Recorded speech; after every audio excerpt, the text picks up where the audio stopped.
Greetings, salutations, and welcome to Sportslook, the sports television program for the high plains of West Texas and eastern New Mexico. I'm your host, Doc Elder, and while Punxsutawney Phil may have said that winter is almost over, we've got winter sports that are still being played, and so we're going to bring in Brent Owen, the head coach of Greyhound men's basketball. We'll have Daisy Smith from the Greyhound women's basketball team. I will finish up with an overtime, but as always, I'll start out with an Eastern recap. Greyhound softball got their season off to a really good start. They played in a tournament. They played 5 games. They won 4 of them. Now, you might look at the Greyhound baseball team, and you might say they didn't do nearly as well as they only went 2-2. But consider the fact that they were playing the #1 team in the nation, Angelo State, and they won 2 games. Yeah, that was a great weekend for Greyhound baseball. Well, that will finish up an Eastern recap, so we'll clear this out, and I'll bring in the head coach of Greyhound basketball, Brent Owen, right now.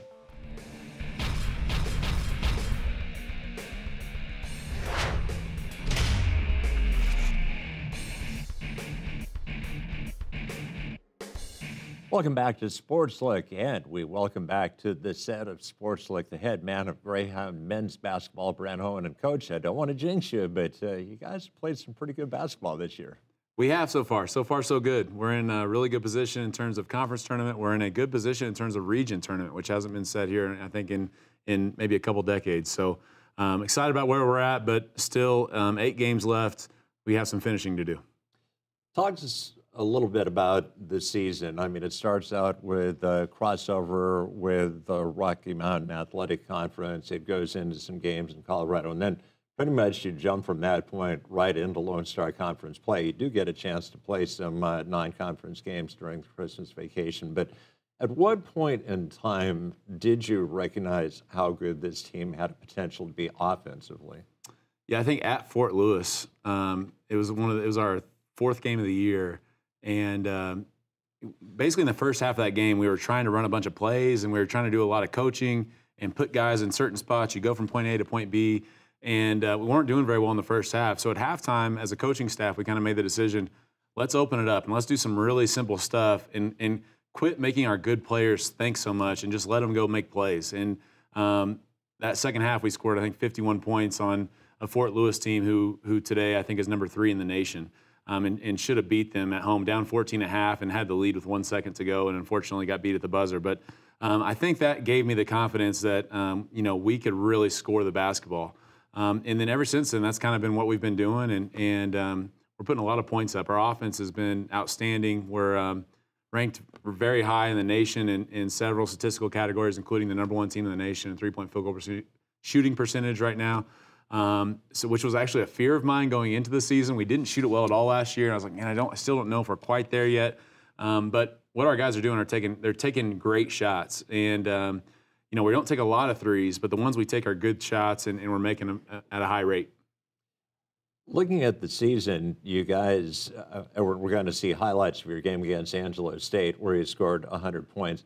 8th time all season long you've scored 100 points. That's an all-time record at Eastern. It is, and that's something that I'm pretty proud of. I'm proud of our guys. We in high school we had a bell that hung on the wall for my high school program, and the only time you were allowed to ring the bell is if you scored 100 points. And it's something I kind of mentioned that I might want to bring to Portales. But then I was a little nervous. Like last year, we were really a defensive-minded team. I wanted to be able to push and transition and play at a pace and score points, but wasn't really sure if that was going to be our style here or not. But that might be something we have to invest in for next year, because we're sure putting some points on the board right now. And speaking of scoring points, I mean, we obviously have a guy who's been very prolific at scoring points all season long. And looking atop the leaderboard of the Lone Star Conference, you'll see his name. But what really impresses me is he's not the leading scorer every game, that you have a number of guys, including a couple of guys off the bench, that can be your high point person. For sure. Yeah, and that's one of the encouraging things is typically after the game when I look at the box score, it's, Jacory has been leading the league. He's averaging about 21 points a game. But, there's guys, 10, 8, 9, 8, 7, and there's a bunch of guys contributing. And our assists have been really high this year. We're top 10 in the nation in assist to turnover ratio, and I believe 6th in the nation in overall assists. So that's a good sign that we're sharing the ball and making the right plays and being really unselfish. And when you've got a group of talented individuals on the basketball court and they become unselfish and play together, that's when you've got a special team. And I think that's what we have right now. And clearly, you guys are not one-dimensional. I mean, you have proven that you can shoot the threes, but you've got not one, not two, but 3 guys that you can bring in the low post, and they're all legitimate post threats. They are. We've got some young big guys who are really kind of making their mark on this league right away, and we're really excited about the future with them. But in the present, they are doing really well. Jackson Kroll stepped up last week and had a really big game. Conrad Luczynski, I think, is kind of the talk of the league in terms of freshmen. Jose obviously has been a staple here now in his 2nd year and just plays hard. And so really glad to have them. Then, obviously being able to bring a guy like Junior Hodden off the bench who's just lighting it up, shooting over 50% from the 3-point line, one of the best in the country. I think we have 4 guys right now shooting over 50% from 3, which is just that's an absurd number. But happy we're not gonna jinx it. We want to keep that going the rest of the season. You told me a cool story after your victory on Saturday about something Mario Whitley had started off the week with, a group text, and you guys certainly bought into it. Yeah, and it's this time of year where the coach's voice just, you've talked for so long, and there's only so much you can say. At the end of the day, you got to play hard, you got to box out, you got to rebound, you got to move the ball in offense, take good shots. I'm kind of been saying the same thing for a long time, and it's this time of year where the good teams, the players start to take ownership of the team and point the team in the right direction. And on Monday, Mario Whitley, we have a group text with the whole team and all the coaches, and he just put in the group text, this is get back week. And meaning that these 2 teams had beat us previously. Now we had them at home, and what we talked about is we're going to show that we've improved, since the last time we played them. And certainly think we did that. And unfortunately we were without Ja'Cory this past week in our leading scorer, and so you're going into a week where you're going to be without Ja'Cory. You've got 2 games against a team that's already beat you, and your leading scorer is down. How is the team going to react? And I thought it was phenomenal how they played. They played together. They played really hard, and we were up 30 most of the game against Angelo State. Just really put it on a good team, and then finished the get back week on Saturday against UTBB. Well, Coach, we had a film crew out taking highlight shots of the game against Angelo. We've got the highlight reel right now, so let's cue it up and please walk us through it. All right, got beat middle there. That's not good. It gets better from here. Okay. But so here, the pitch up the court. We've been, we don't press. Typically, when you're scoring 100 points a game, you're pressing. We're not pressing a lot. We press a little bit when we need to, but we do just try to push the ball with pace. Those are my favorite plays right there. What you just saw when there's 3 blue jerseys and 1 white jersey, and we come away with the ball. It typically ends in something like that, and 1 great finish by Jose, but Mario Whitley going and getting the ball. We've talked about that's kind of one thing we look for in our recruiting is guys who get the basketball. That's what I mean. A guy coming up with the ball with a bunch of guys in between him and the basketball, he comes up with it. Ball goes to one side of the floor. We get a middle drive. We call it a paint touch. When you get a paint touch, the defense collapses, and when you can kick it out to a guy that's shooting 50% from 3, that's a pretty good option.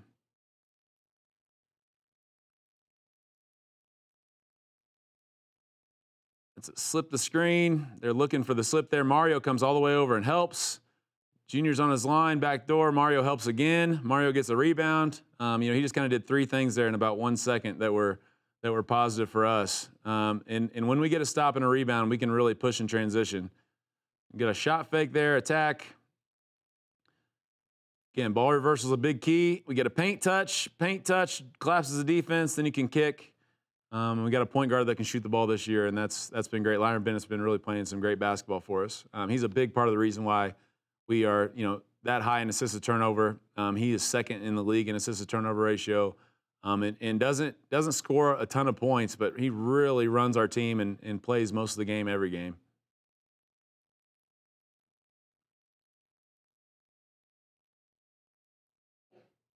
He's really good in the ball screen. He's the only player I've ever coached where when that floater happens, It's not a shot we teach a lot. It's usually not a high percentage shot, but whenever he shoots it, I believe it's going in. He's got a really, really good touch with that shot. And that's, some coaches are kind of going away from the mid-range jumper. I say if you got a player that's good at the mid-range jumper, let him shoot it. The analytics say don't shoot it, but it's kind of the same thing with his floater. So we get a stop, and again, these guys just run in transition. We get the pitch ahead. Usually good things happen for us when we're pitching the ball ahead like that. Mario runs and gets an easy layup. Good hedge on the ball screen. We talked all week about being on our line. We felt like that's kind of what slipped during the road trip last week. We weren't on our line, and guys were shooting shots too easy. So we worked all week on having a hand on the line of the ball, and that's how Trey got that interception and layup. Jason has been coming in and playing some good minutes for us. We're kind of using him to give Lyron a little bit of a break. Nico, this is at the end of the game, so we have 97 points here. Nico Basanaka is a guy who's been here for 4 years, works his tail off, great kid, had double Achilles surgery. That's why you see the bench like that. That's why they're celebrating. He's been through a lot and has been loyal to this program, and for him to come in and make shots like that, it's awesome to see. Then on Saturday, he played University of Texas Permian Basin, and it was a much different game because right from the word go, you got after Angelo, got a big lead. UTPB was up 7 on you in the first half. You made a coaching decision to adopt a little different strategy, and it was all Greyhounds from that point on. Yeah, we weren't planning on pressing in that game, but I just felt that even in the pregame, I can usually feel it, like when our energy is just not where it should be.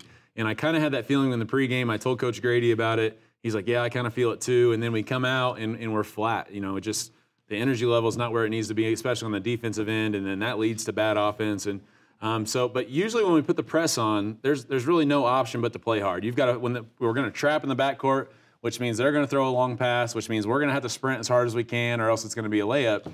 And that's just kind of been the button I've been able to press this year. When we're just a little bit flat, we turn on the press, and all of a sudden they play hard. Then they get a steal and a dunk or a steal and a three. Now they're excited. Now the energy's good, and it just kind of escalates from there. But, yeah, that was it worked. I'm glad it worked. And in the game, you guys had a 19-point lead in the second half. I was thinking, okay, this is going to be a lot like the game against Angelo.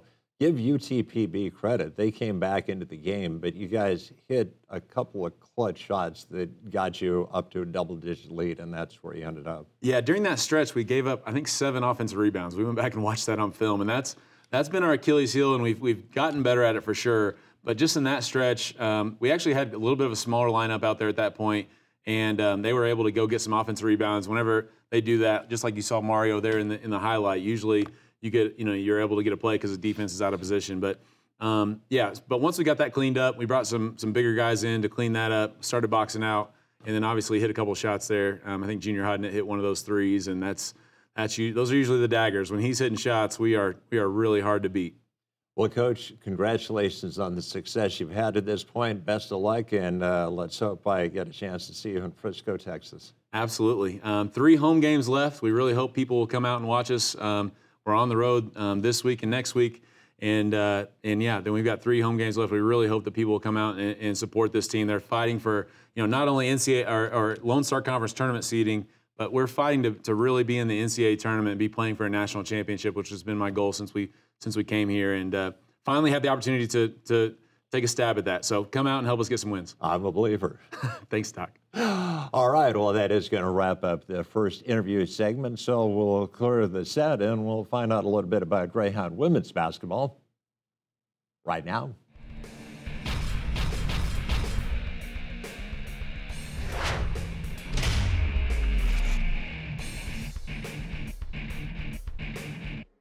Welcome back to Sportslook, and a privilege to bring to Sportslook for the very first time a member of the Greyhound women's basketball team, Daisy Smith. And Daisy, welcome to Sportslook. All right, thank you for having me. Well, Daisy, a little bit of background. Where are you from, and what was the process that got you to the basketball team here at Eastern? I'm from Roswell, New Mexico, so just an hour down the road. And Coach Meg brought me in, and then we've just kind of, Coach Huber has come in and just kind of took me in, and we just kind of been going from there. Okay, Roswell High, if I remember correctly? Yes, I actually went to Goddard also. Oh, So got both the public school experiences Yeah. down there in Roswell. So was basketball your only sport growing up, or did you play various sports and basketball just became your best? Yeah, so I also played soccer and volleyball in high school, but basketball has definitely been like #1 for my whole life. So who were the big influences on you basketball-wise that helped you become the player that you are? My dad, for sure, he has been there pretty much every practice, late nights in the gym, early mornings. So my dad, and then my brother also played a big part in it. So And what is it about basketball? Why did that become your favorite sport? it's just, I think during the games, like the high intensity and just like the competition back and forth, and then also like just in practice, getting to know like different people and playing and traveling. So just, I don't know. Well, Daisy, it's obviously, some people may not know this if they've never been collegiate athletes, but it's a huge adjustment going from the high school level to the college. So talk us a little bit about that learning process. I think the biggest thing has just been like my athleticism, because like in high school, I kind of just relied on like shooting, which I have been doing here also, but it's like in high school, defense was like I could kind of get away with it, but like here I definitely have to like lock in and like really focus and like try to lock down, so. Well, obviously, it was a season that started out really on a promising note as you played 2 games in Rocky Mountain crossover. You won those. And then, unfortunately, once Lone Star Conference play started, the wins were harder to come by, but you've won 3 out of your last 5 games. What's the turnaround? I would say that we have a lot of players that are like coming together and we're just like having each other's back. So just like the connectedness has really like helped us on and off the court. Well, obviously, you played a really quality team last Thursday night, Angelo State, a team that had beaten you down in San Angelo. You got the better of them. What was the difference this time around? I would say when we played in Angelo State, they like just the home crowd made like kind of a difference. And then also when we played them here, we took care of the ball better and just like played more together as a team. Well, we don't have to just take our word for it because we had a film crew out and they were shooting highlights. We've got a highlight reel, so let's cue that up and walk us through it, if you please.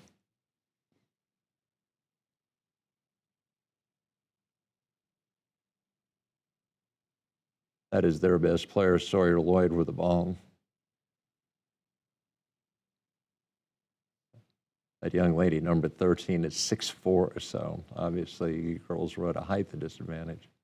Yes, that has been our struggle throughout the season.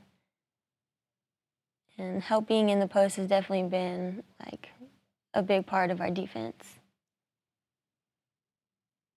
Yeah, the couple of teams that have been able to get isolated post situations have been successful, but when you're able to double team, you got a chance.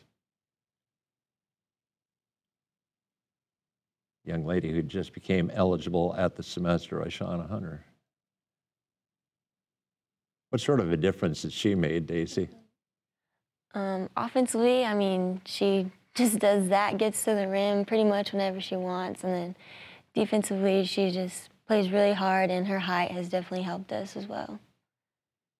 And I don't know if people noticed, but you were getting ready to check into the game at that moment, so they can rewind it and they can see you. Another true freshman, Jazz Sullen, there handling the point. And what's it like playing with her? It's really fun. She has great court vision, and she can get to the rim pretty much at will too, and she would just find you anywhere. Dara Mays knocking down a big 3 for you. Good pass from one of the other New Mexicans on the roster, Ashley Shipley.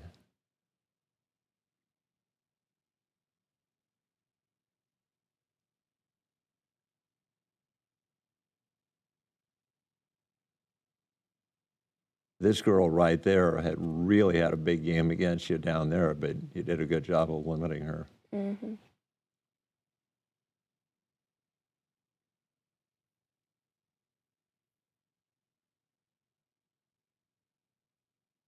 Yeah, Jazz plays a lot of minutes.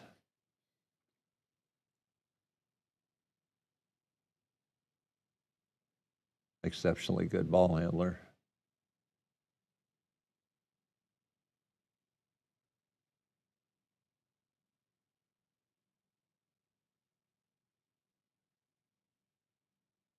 Tell you, Shauna has one of the best jump shots I've ever seen of a women's basketball player at Eastern. Yeah, that's kind of her go-to turnaround jump shot.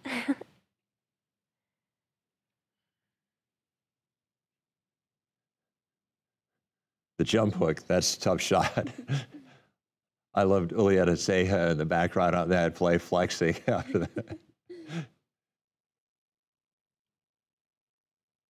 That girl Stevens had a really big game against you, and you limited her too.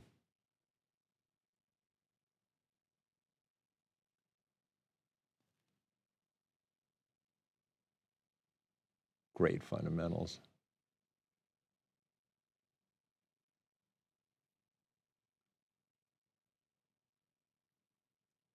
Yeah, and obviously a lot of highlights from Aishana Hunter, but everybody played a role. And if I remember correctly, you came in and had a couple of threes. So total team effort. Definitely. So talk a little bit about the relationship that you have with Coach Huber. Obviously, you were recruited by our previous coach. What was it about Coach Huber that made you want to come to Eastern and play for him? So Coach Huber, he just has the will to win, and he's a competitor. Like every drill that we do, even like sometimes off the court, like he just wants to win. So that's definitely, it's easy to play for him because you know like he'll be competing for you also. We talked a little bit about the fact that it's a huge adjustment going from high school to college, but fortunately you don't have to navigate your way on your own. Who's the player on the team that kind of took you under her wing and helped show you the ropes? I would definitely say Ashley. She has kind of, even during my visit last year, she was like kind of with me, walking me through things, and just at practice every day, she's like asking me how classes are going, and we talk about basketball, so she's definitely been a great help. Speaking of classes, we obviously have student athletes at Eastern New Mexico University, and so what are you majoring in? Biology, pre-med. Wow. So you hope to just become general MD, or are you going to specialize? I'm not quite sure yet, but I definitely know like healthcare somewhere. Well, there you go. Well, as an old person, I like to hear that there are young people who want to go into healthcare because you're going to be taking care of me at some point in time. So talk about the classes that you have had at Eastern so far. What really has stood out to you as a college experience class? I think the labs that go with my science classes, so that has kind of been like a big difference because in high school we did like small labs, but definitely here there's like a big difference and like it's more strict. And also I'm in your class this semester, which has been fun. So. Well, an unexpected surprise that you mentioned my class, but no, I try to make class fun because it's completely online, so I try and jazz it up with my poor attempts at humor. So let's talk a little bit about the basketball side of life for you. Do you go into every game with a personal expectation? It's like, in this game, I would like to get this many points, this many rebounds, this many assists, or is it just like you're going to take every game as being different, and when you've got the opportunity, you're going to shoot it, but if you can win the game without taking a shot, you're going to do that as well? I'll definitely say like each game is different, and I go into each game more thinking like defensively because Coach Huber will give us a very like detailed scout. So I just try to like lock into that as much as possible, and then like offense will come when it comes.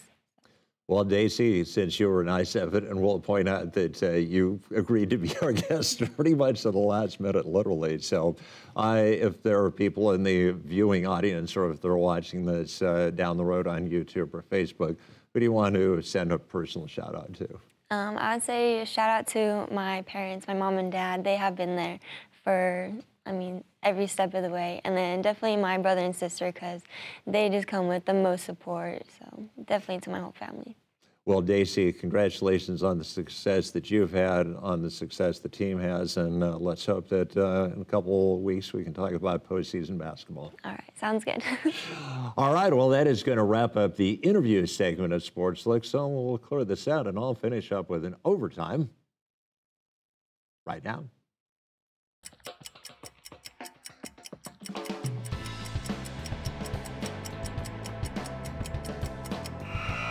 See if you've heard this story before. Famous female pop star singer dates a guy who's played in a Super Bowl and has won a Super Bowl. Well, obviously talking about Taylor Swift and Travis Kelce. No, I'm not. What was the first couple that fit into that category? You remember back about 10 years ago? You remember Russell Wilson and Ciara? Yeah, they were the first. I have a feeling Taylor and Travis Kelce will be the most famous. Well, that will conclude an overtime, and that will wrap up an episode of Sportslook. I'd like to thank my guests, Brent Owen and Daisy Smith. Once again, had a floor crew led by Mr. Nick. So, for all those aforementioned people, this is Doc Elder saying, so long.